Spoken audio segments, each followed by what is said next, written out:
a different part, which is 5 stages an entrepreneur can prevent business failure. These are some of the 5 stages an entrepreneur can prevent business failure. Many people sometimes fail in business, not because they cannot actually succeed. It is because they have some challenges. So as a result of that, I saw that so many people have been failing businesses. So I decided to put up this video to educate many entrepreneurs so that they should avoid failures in business. That's why I titled this the 5 ways an entrepreneur can prevent business failure. 5 ways by which an entrepreneur can prevent business failure. An entrepreneur consider the following ways in preventing business failure. One of the ways is that entrepreneurs have to have what? Business plan and adequate capital. For you to carry out a business, you don't just get up in the morning in your house, you just start doing businesses. No, it's not like that. That is not business. You must have a business plan. You must come up with a business plan to show that this is my business plan. This is what I'm going to be doing. This is how I'm going to carry out. Now, when you come up with this business plan, what will happen? It will help you in running of that business. You must have what? Capital, adequate capital to carry out this business. You don't just do business because you see that okay, I want to start a car business. You take 10,000 or 100,000, you want to start up a car business. You are failing.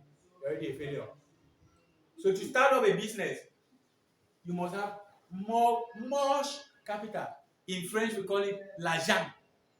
You must have a lot of capital. In banking language, we call it nkap or mosbevon eremekap. So in that, you must have what? More capital. To avoid business failure, you must have a business plan. Now, if you are starting, let's say, for example, I want to start up a school. I want to start up an academic like Benjamin Academy. I want to start it up. I must have a business plan.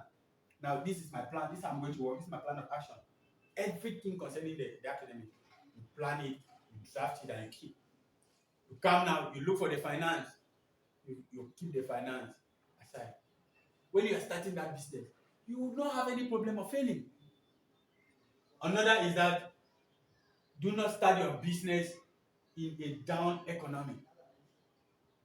You cannot go and start, you want to open, let's say, a company that sells dresses, or which, let's say, you want to open a designer shop. Very nice, or in a commercial area, or in an economic capital. In that economic capital, what happens?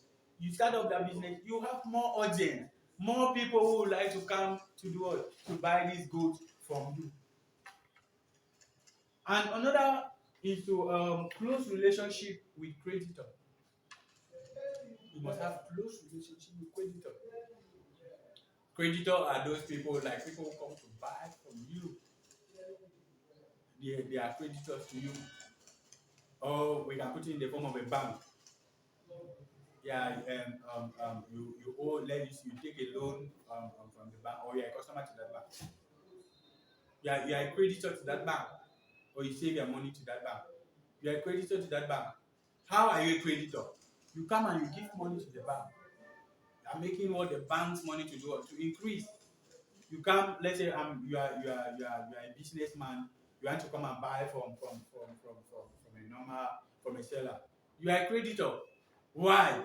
You credit the person you are buying from, because what he had the good, but now you have the finance.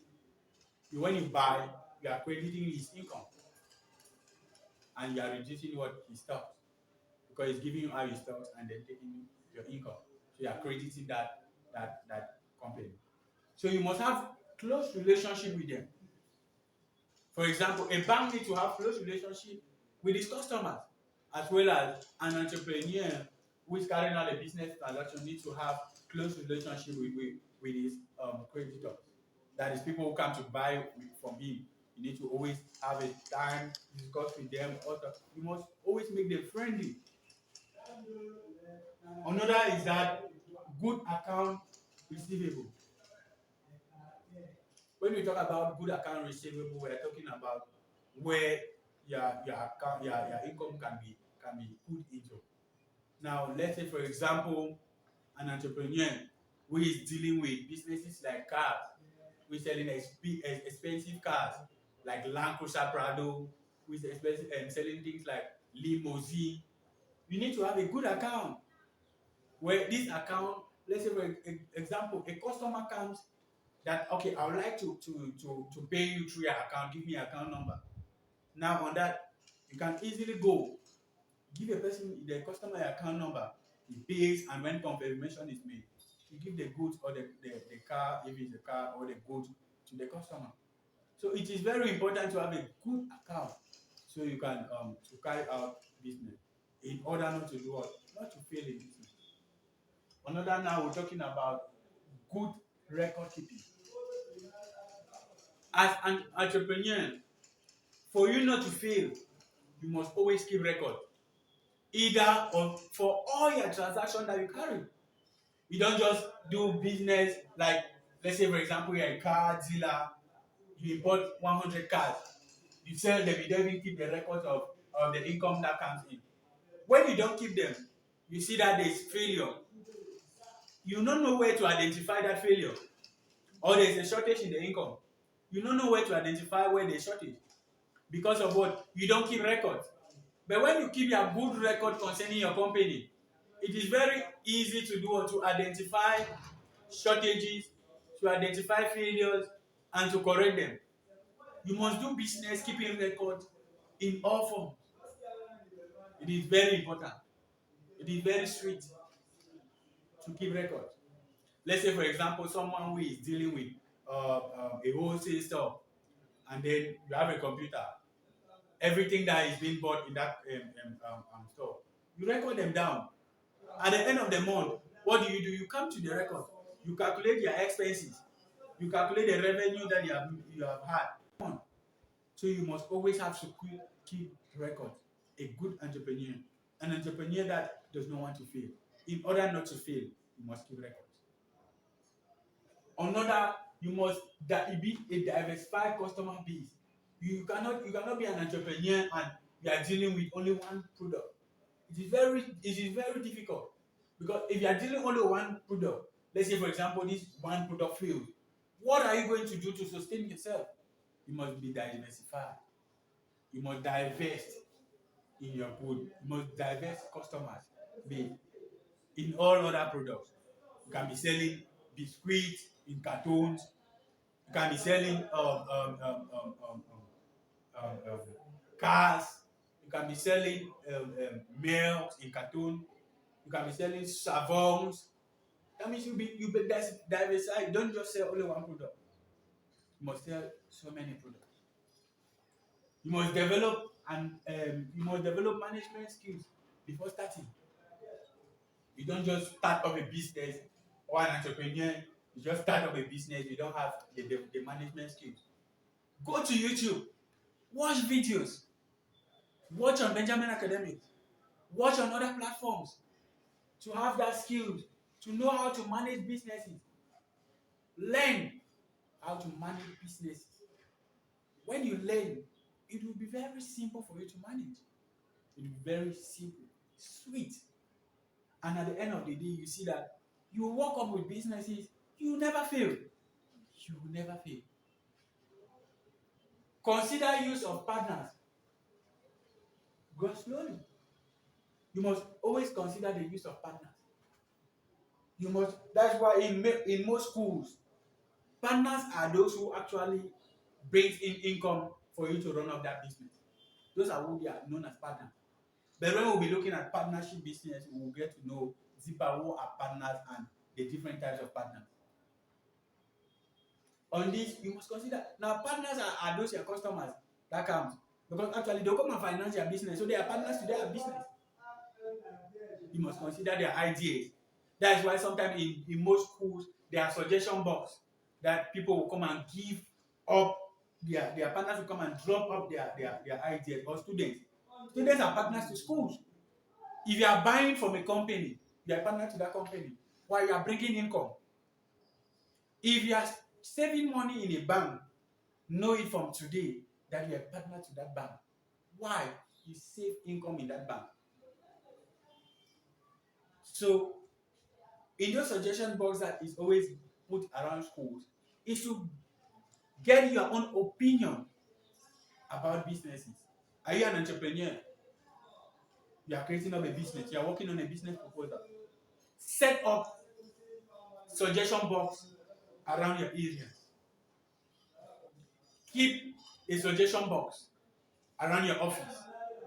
Put them so people who know about that business or people who think something about your business will drop them so they can understand. So in your next treatment, you can understand. That's why on YouTube channels, on Facebook page, people do what? Comment. That's the suggestion box. Nobody is prevented from commenting. Nobody is prevented from suggesting.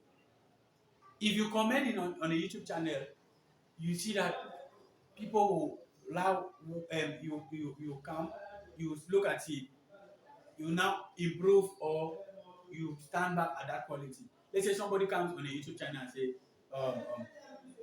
your video was not nice, I never enjoyed it. In your next video, you fight to work to make it very well so that people to do it, so people to appreciate it. People will come, your video was very nice, I enjoyed it, please keep up. In the next video, you try to improve again to have more comments. That's why in a store where you're selling, somebody comes and drop in the comment box, your customer service is not even good. At that time, you know that that person is already having a different notion about you, about your business. Now you change the customer service. That's why in growing companies, they grow more than others. Now, sometimes, let me ask you this question. The presence of Phoenix in Cameroon and or the presence of Phoenix located around Douche, and there's another agency located around Phoenix, but more people decide to go to Phoenix rather than going to that other boat or the traveling agency. Why? It is due to what? Their their facilities or the way they treat their customers. So as an entrepreneur, you need to have all this. You need to know all this in order not to fail. And the last one, you need to control your finance. You don't, as an entrepreneur, you don't have money, you spend it anyhow because you have the money. You go for faratage, they invite you in companies, or people invite you in ceremonies. You just go and give money, you throw money to have big names. No, already your enterprise have created your name. So what you need to do is control your finance. Many entrepreneurs, many business owners go down sometimes because they don't know how to manage their finance. You see a business will start, somebody can start up a business with 10 million, and then at the end of the day, you cannot do anything without that money. It is very poor. It is very poor. It is very, very poor. As an entrepreneur, you need to control your finance in order not to fail. It is very important. Okay, we say thank you.